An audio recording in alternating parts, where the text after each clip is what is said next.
ఇప్పుడే తెలుసు కదా ట్రైలర్ చూశాను. బేసిక్గా ఇది ఒక మీకు ట్రయాంగిల్ లవ్ స్టోరీ అని చెప్పుకోవాలి. బట్ ట్రయాంగిల్ లవ్ స్టోరీ జనరల్గా ఒకళ్ళు తెలియకుండా ఒకళ్ళు ఉంటాయి. ఇక్కడ అట్లా కాదు, ఇద్దరు అమ్మాయిలు కలిసి ఒకే అబ్బాయిని యాక్సెప్టెన్స్ మీద, అంటే ఒక అబ్బాయికి ఇద్దరి మీద ఫీలింగ్స్ ఉంటే ఆ విషయాన్ని ఇద్దరు అమ్మాయిలు కూడా అర్థం చేసుకుని ముగ్గురు కలిసి ఒకే దగ్గర ఉండే ఒక డిఫరెంట్ కైండ్ ఆఫ్ వియర్డ్ కాన్సెప్ట్ని తీసుకున్నారని చెప్పాలి. డైరెక్టర్ వచ్చేసి నీరజ కోన, అంటే కొన వెంకట్కి రిలేట్ అవుతాను, సిస్టర్ అనుకుంటా. నాకు రిలేషన్ మర్చిపోయేవాళ్ళు ఇద్దరిది, కామెంట్ చేయండి. సో తను కాస్ట్యూమ్ డిజైనర్గా చాలా ఫేమస్. ఇదివరకు కొన్ని ఏవో కథలు కూడా రాసి ఉంటారు. తను ఫస్ట్ డెబ్యూ చేస్తున్నారు ఈ మూవీతో. నా ఒపీనియన్ ఏంటంటే ఇలాంటి ఒక సెన్సిటివ్ కథని టచ్ చేయడం అంటే చాలా గట్స్ ఉండాలి. మరి దాన్ని ఎట్లా ట్రీట్ చేశారా అనేది చూడాలి. డెబ్యూలో కన్విన్సింగ్గా ట్రీట్ చేయగలిగితే, చాలా చాలా చాలా సెన్సిటివ్ సబ్జెక్ట్ ఇది, దీన్ని కన్విన్సింగ్గా ఆమె కనుక ట్రీట్ చేసి ఉంటే డెఫినెట్లీ సెల్యూట్ కొట్టాలి. సినిమా బ్లాక్ బస్టర్ అవ్వాలని కోరుకుందాం. బట్ ఒక డెబ్యూటెంట్ ఇలాంటి సెన్సిటివ్ సబ్జెక్ట్ని డీల్ చేయగలరా అనేది చాలా హార్ష్ రియాలిటీ అవుతుంది.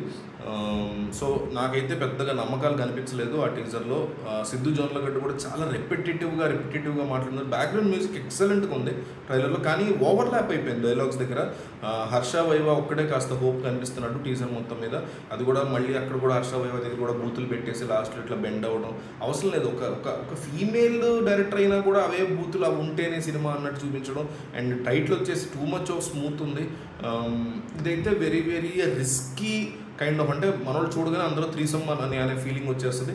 ఒక్కసారి ఓకే ఫైన్, ట్రైలర్ అంతా యావరేజ్ అనిపించింది, నాకు అంతా అనిపించలేదు, పెద్ద ఖాస్ ఉన్న సినిమాలో అనిపించలేదు, అది పక్కన పెట్టద్దు. ఒక్కసారి ట్రైలర్ చూడండి, చూసాక ఇది ఆలోచించండి. ఇప్పుడు చెప్పబోయే పాయింట్, ఒక అబ్బాయి ఇద్దరు అమ్మాయిల్ని ప్రేమిస్తాడు. ఆ విషయాన్ని ఇద్దరు అమ్మాయిలు అర్థం చేసుకుని ఆ అబ్బాయితో కలిసి ట్రావెల్ అవుతారు ముందుకి. ఎక్కడికి వెళ్ళి గుద్దుకుంటారో పడిపోతారో కలిసి ఉంటారో జీవితాంతం ముగ్గురు అనేది తెర మీద చూస్తాం. బట్ ఇదే స్టోరీ ఒక అమ్మాయి ఇద్దరు అబ్బాయిలు పెడితే ట్రైలర్ కింద ఎల్ అనే వర్డ్ కామెంట్స్ ఎన్ని వస్తాయి ఆలోచించండి. ఇప్పుడు దీని కింద అయితే ఒక్కటి కూడా రావు. అబ్బాయిని ఎవ్వడేమండి, హీరోని ఆ రాసిన డైరెక్టర్ని ఎవరేమనరు.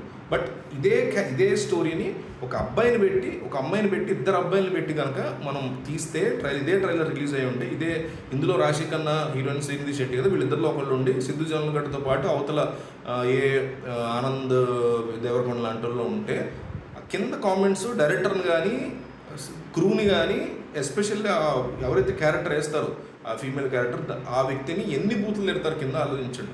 దీని కింద అయితే మీకు అవేమి ఉండవు. ఇదే కాన్సెప్ట్ త్రీసమ్మ ముగ్గురు కలిసి ఎంజాయ్ చేస్తారా ఇట్లా ఉంటే, లేదా ట్రైలర్ బాగాలేదనో బాగుందనో టెక్నికాలిటీస్ గురించే ఉంటాయి. బట్ ఇట్లాంటి పేట్రియాటికల్ సొసైటీ పాయింట్ కూడా అనిపిస్తుంది నాకు ట్రైలర్ చూసినప్పుడు.